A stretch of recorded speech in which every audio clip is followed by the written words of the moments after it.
when I was a young kid. Are you ever a kid not young? But it looks red. Ah! Hey friends. All right. Maybe another time. Anyway, hey friends, hello.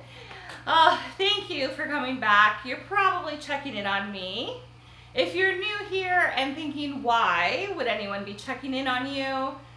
Pause this video, go watch my first ever attempt at car camping, and you will be clued in as to why people might just be checking on how I'm doing. Oh, but when you go watch that, come back here and continue to hang out with us. Oh, thank you so much for everyone following along on the journey. I really do appreciate it. Those of you that are engaging with me and giving me encouraging words, the engagement with the community is exactly why I joined YouTube earlier this year. I just wanted to document my journey, my life, and build community. So thank you so much. It's really been so much fun. I thought we would just take a moment to document while I wear my Love That Journey for Me sweatshirt, which seems perfectly fitting for what I just recently went through. I figured I should just document some camping lessons and some life realizations from my very short experience going car camping. So let's just get us kicked off with the first thing, which is it takes so much longer than I ever expected to get ready to go car camping. So give yourself ample time. Unless you just have everything in a box to chuck in your car, give yourself ample time. And actually, in that vein, don't chuck things in your car. Take the time to organize your car before you head out. It is not easier at camp. Also, if you plan to be camping under complete tree coverage, you need to leave even earlier than the latest possible time you think you should leave. Because it's not lighter under the trees, it's definitely darker under tree coverage. So you'll want to make sure that even outside of the sun setting, that you give yourself enough time pre-sunset. Did that one make sense at all? When you do make it to camp though, don't rush.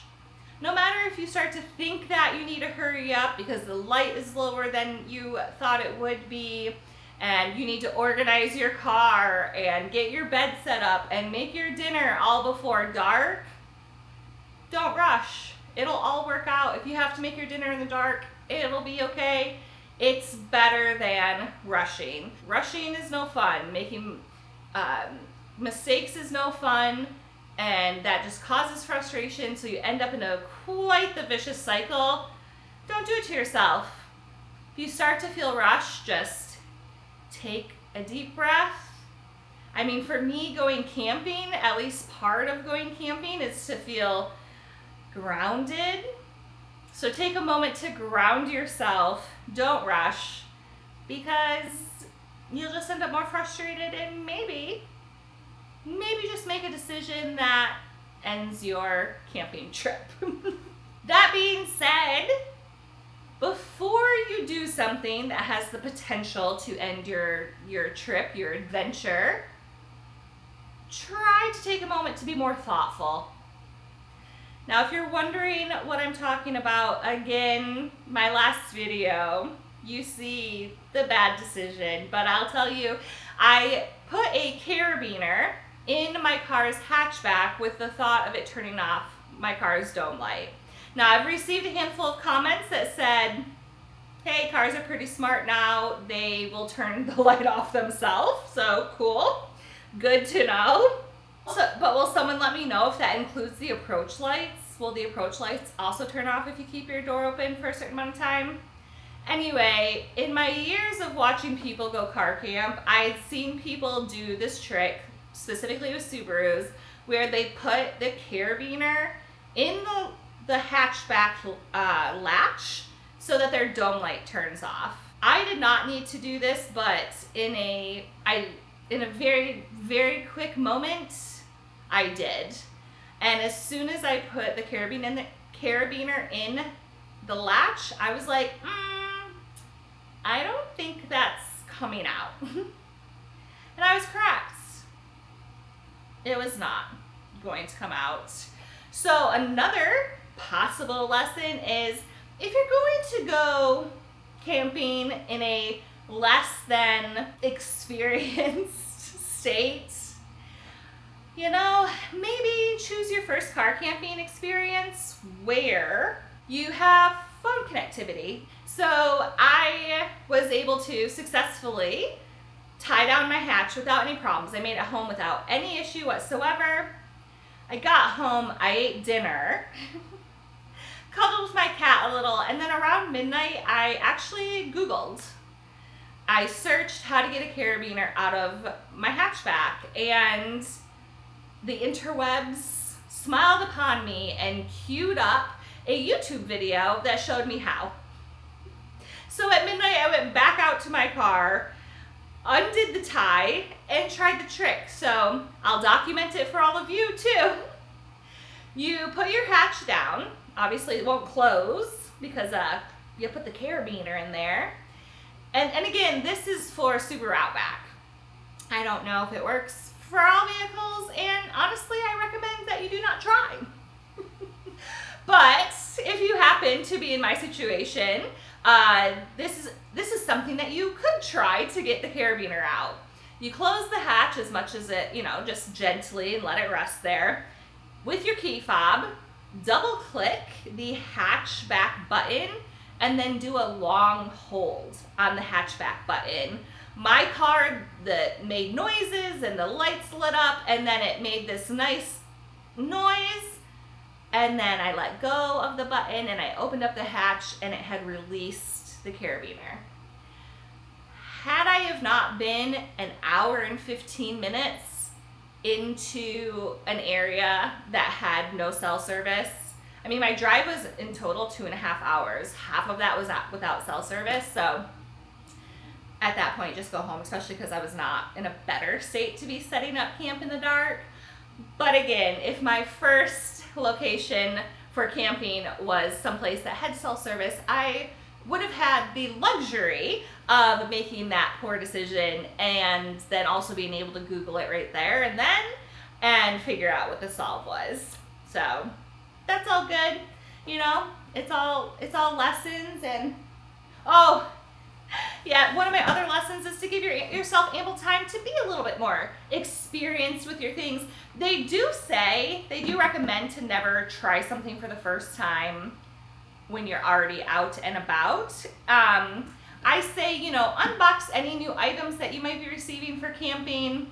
Spend some time with them, do give them a little test run at home, but at the very least, spend a little extra time looking through things to see if, maybe there's pieces you need to cut off. This is just one example. I also, on my quilt, my new camping quilt, I also saw that there were things zip tied to the camping quilt. So anyway, it would have all been fine. And I did have a multi-tool with me. If you did see the video, I ruined my multi-tool trying to get the carabiner out of my hatch. So I guess I'll be needing a new one of those. But anyway, all's good. But yeah, just take some time. Get to know your new gadgets, your new tools, Those are just some of my unsolicited, some advice maybe. I mean, I'm in no state to be giving advice. Advice isn't, lessons, that's what. Those are my quick learnings from my very short trip. Some learnings that I have from this trip just about myself is, one, I was shocked at my resilience. At no point was I really in my head just angry. I made a bad decision and immediately was like, all right, well, you were either going to get it out or you're going to need to make the call that we're leaving because it's only getting darker. And I just, you know, even from like when I was packing and there, I was like, wow, this experience is just serving up humble pie left and right. That continued. And that's growth for me, to not be so angry or upset and thinking this isn't for me, I'm never going to do it again. I actually had, if you can believe it, I had such a sense of accomplishment having gone out there and had a failure. You know, I have followed some creators for a while whose gut reaction to anything is like, well, how hard could it be? That is a new mindset that I'm trying to get into. Instead of thinking what could go wrong, think what could go right. And even with things not turning out how I would have liked, it was a short experience that resulted in me going, well, you know, things can actually go wrong, but it can still be okay. Having that mindset is really powerful.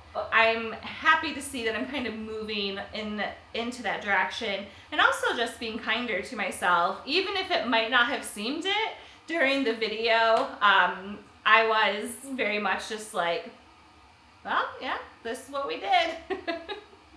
And it's all good because I finally got out there and did it. If you've been with me for the past handful of videos, you know that I started buying stuff for car camping over a year ago. I was determined to start doing this. But to come full circle here, during COVID times, the nomadic movement, who I follow, did a coffee, and I bought a bag of the coffee. Like, this is from like 5 years ago. I bought a bag of the coffee and I kept this bag in a box of things that are just, some people have vision boards. I have a vision box. I have kept this bag of coffee as one reminder to just give things a try. Just do things. And I did for this trip, actually. I actually bought a bag for this trip. I still haven't opened it. Doing this trip is just like, even though it was a failure, it's still full circle for me. And it's just a lesson to do the thing. Whatever it is that you want to do, do it. And by that I mean prioritize it. And just do the thing. You won't regret it.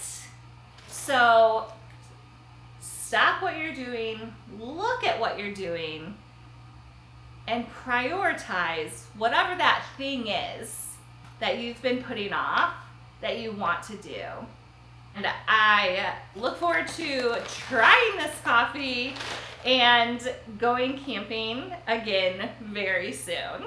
I hope you will continue to hang out and follow my journey. It's a little bit home, a little bit out and about, and I hope that you will engage and be part of the community. Subscribe, hit the notification bell so you know when I upload, and I will see you again soon.